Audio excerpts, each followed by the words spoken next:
শেষ ঠিকানা যদি ৩.৫ হাত মাটি হয়, তাহলে কিসের এত ক্ষমতার দাপট?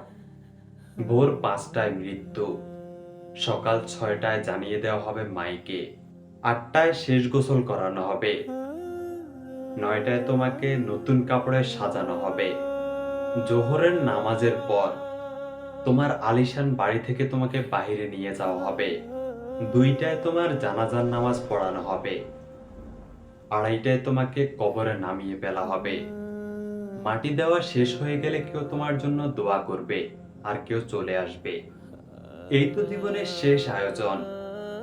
তো কিসের এত অহংকার, কিসের এত ক্ষমতার দাপট? হ্যাঁ, ক্ষমতা কারো জন্য চিরস্থায়ী নয়। অন্যায়ভাবে কাউকে ঠকালে একদিন নিজেকেও ঠকতে হবে, এটাই নিয়ম। হ্যাঁ, এটাই নিয়ম। ভোরের সূর্যোদয়ের আলোতে যে পৃথিবী আলোকিত হয়, সন্ধ্যার সূর্যাস্তে তা আবার হারিয়ে যেতেও দেখি। অসত্য দিয়ে সত্যকে কখনো ডেকে রাখা যায় না। প্রকৃতি বড়ই নির্মম। কখন কোথায় কার উপর আঘাত হানবে তা একমাত্র উপরওয়ালাই ভালো জানেন। শরীরে শক্তি আর ক্ষমতা আছে বলেই সব জায়গায় তা প্রয়োগ করতে যাবেন না।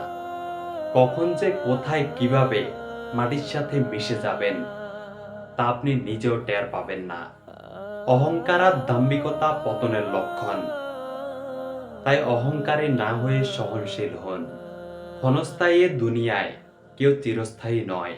এজন্য ভুলে যেতে হবে সব রঙিন স্বপ্ন, ফিরে আসতে হবে রবের দিকে।